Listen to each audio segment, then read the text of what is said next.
What do you think of the Obama administration Disclosure Act that the Democrats are trying to get through Congress? I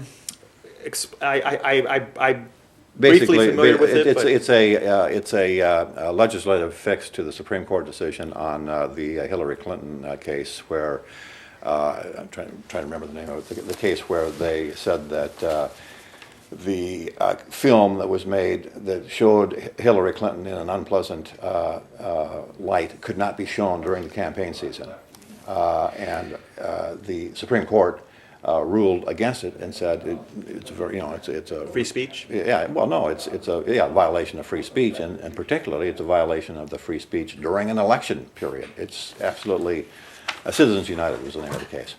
What it would do is it would make it much more difficult for campaigns to run without very, very long disclaimers on who paid for what.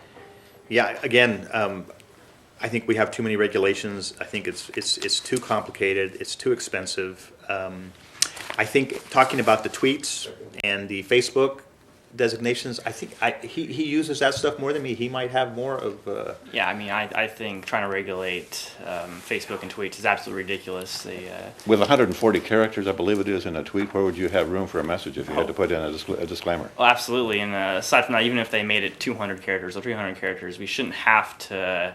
I mean, I think of the internet more as just us right now communicating, even if there were no cameras. And if the government gets its hands in there, it's not going to come out, and it won't be this free enterprise of thoughts and ideas that we currently have right now. And as for the Disclose Act, it's also, I think, ridiculous. I mean, they exempted the NRA and a bunch of other organizations. And yeah, the NRA sold out on that. Yeah. They said, if you exempt us, we'll put our support behind it. Yeah, I mean, it makes sense as an organization them not wanting to exempt themselves from it. But overall, I think it shows how many backdoor deals were made already. What are we going to find out later? Just like the Healthcare Act, we found out there was a gold tax somehow in it. I mean, there's going to be... Oh, you're talking about the $600 tax? Obamacare, yeah. It was Obama. I think you're talking about the Hire Act, where they said that there's a hire or healthcare. I forget. No, yeah, the act. You're talking about $600 is when you have to do the IRS form when you deal with a vendor. Yeah. But supposedly there's a new gold tax when you Obamacare. sell gold, you have to. It would be taxed. I think it's silver also. I'm not that familiar with that, but it was just gold. I haven't read the bill. I've looked at parts of it. Has anybody? Well, that's the problem. That's the problem. Okay. There's a Read the Bills Act that's Yes. been proposed in Congress, hasn't gone anywhere heretofore. Is that something you would support? I would support no voting on any legislation unless we've read it and discussed it. And that is a problem, as we were talking about earlier, that every time we have an issue, we break up into groups that are attacking each other. Instead of talking about the issue and deciding what is the best way to go, we break into two sides and we attack each other. And then it becomes a crisis and it gets passed. And then we start reading it and we have to make amendments and changes. And ultimately, it probably makes the problem worse. The Federal Reserve System is hinting at more quantitative easing, meaning printing more money. Is that something that you think should continue, or should that be brought to a screeching halt? We need to know what's going on. We need to know how much money's been printed. I would not, at this point, support that at all. But I want to know more about the Federal Reserve. I want an accounting of that. I want transparency. I want that to be reported to the American public. And I will not support. When I get elected in November, I will know more about how bad the situation is, and I'll be able to adamantly tell you, no way should we print any more money. Right now, it's only based on my assumptions, on my investigations, and the failure of the government allowing me to really know what's going on with our Federal Reserve and how much money has been printed and where it's all gone. Okay, so on domestic policy, you're in favor of cutting back the number of regulations and laws and cutting spending. And cutting government. Just cutting government in general. Generally.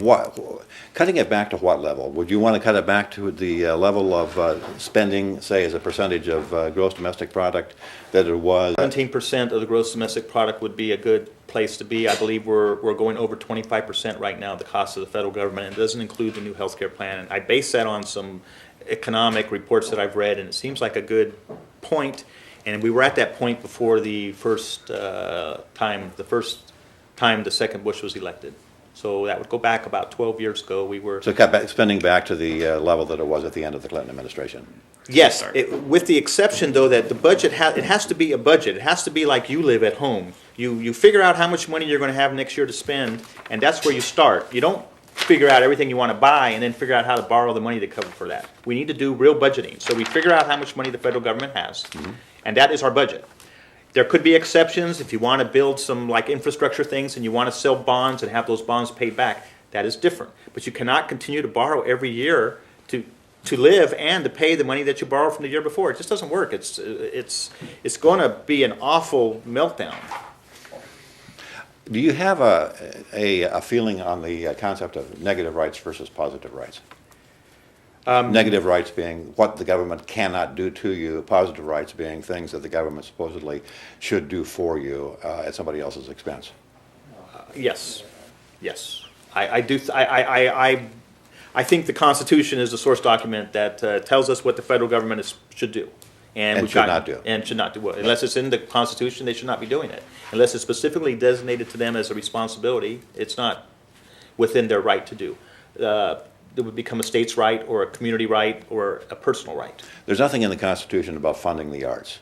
We do. Absolutely not. We do that at the federal level. The British have similar budget problems to what we have, and they have initiated austerity measures, which include cutting back on funding to the arts. Would you support that? I would certainly support that. Have you seen the stack of luggage at the Sacramento Metro Airport? Yes. And that was part of federal art funding? Interesting. It's my understanding that was one of the, that was many years ago that was Yeah. paid for, but we need to be responsible for our money. And whether or not American taxpayers want to fund arts, is something we need to look at. I'm not sure how much money the federal government is pumping into arts right now. I don't know. That's not a large margin budget in the is overall huge. scheme of things. But they shouldn't at all. It's not their role. Today they said one of our U.S. senators said that they want $25 billion for the stimulus to save jobs for teachers, policemen, and firefighters. She claims it's going to save, I believe she said 250,000 jobs for $25 billion. You do the math on that, it's only $10,000 a job.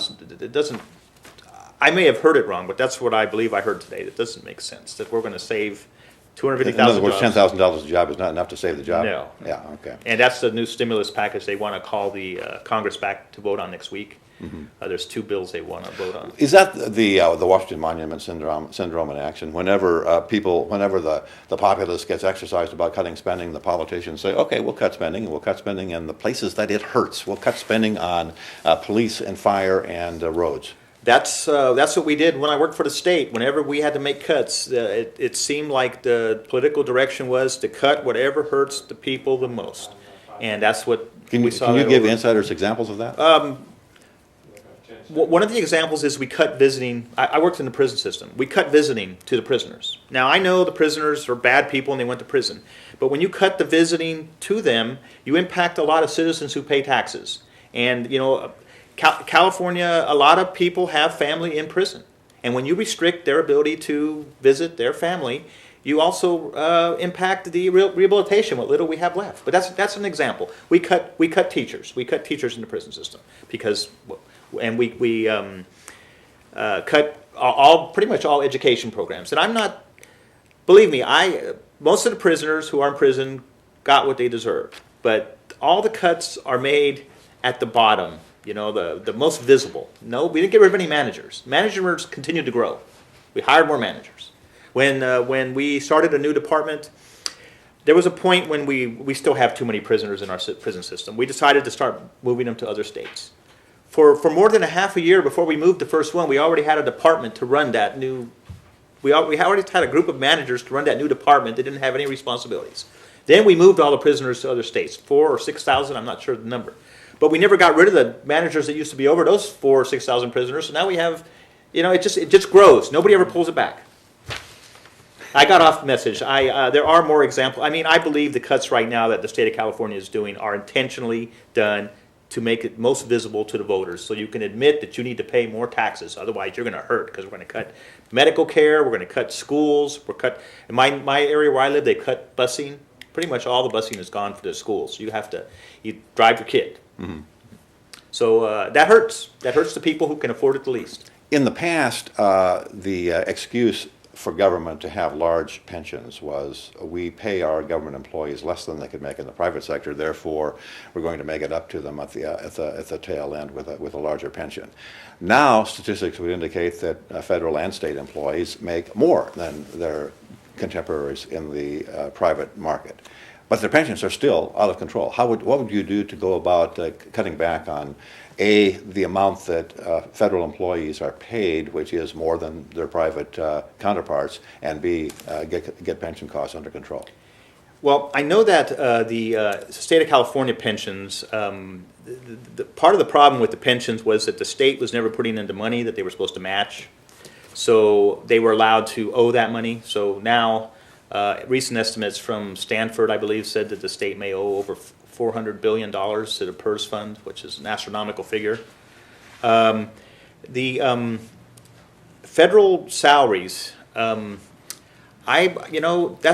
have to budget. So if for example, I don't think that the soldiers are paid too much. I know soldiers who have served in Vietnam, in Iraq, and more recently Afghanistan. I don't think, they make, a private in the Army makes probably a third of what a local police officer makes here. That to me, so if the salaries are excessive in the federal government, it must be at the top levels. So I think a good start would be to maybe cut back the top levels. We've gotten away from public service. That's one of the reasons I'm running is a member of Congress makes $174,500 a year, I believe, is his salary or her salary, plus a huge budget for your office. That is not public service. That is a job. If you can't do a good job for your constituency for $174,000 a year, they need to fire you and get somebody new. And that's one of the reasons I'm running. It's not about public service anymore. We've gone way opposite. How's the campaign going? What's the prognosis for winning? What does your polling tell you you're going to do? How's funding going? Funding is the hardest part of running. Raising money. If somebody wants to support your campaign, what do they do? Go on my website and they can contribute. On my website, they can also see my address where my campaign headquarters is in Dixon. Sign up to volunteer. Tell us your Sign up website. to volunteer. GaryClift.com or CliftForCongress.com. Yeah, or just Google my name, Gary Clift, and we'll come up. But that's it is CLIFT. CLIFT, yes. Okay. Yes. And thank you for letting me plug that. But you got me off track. I was hammering on how to get the government pay rates the same as in private service. Private business, and a lot of constituents are very concerned about that. I was talking to a man who did sheetrocking for 40 years, and he can't believe what the police chief in Vacaville makes around $300,000 a year. Oh, you're aware of the Bell controversy? Absolutely, yeah. absolutely. Where people are making but Vacaville's a little small town. Yeah. They had to recruit a man from Oakland, and he wouldn't leave unless we paid him the same, and we don't have the tax base, and we didn't have the crime. Yeah. But that's one of the things we need to talk about openly. Okay.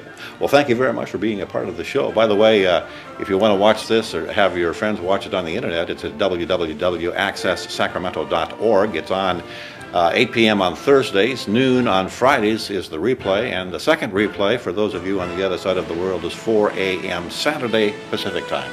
Thanks for being a part of the show. We'll see you again next week.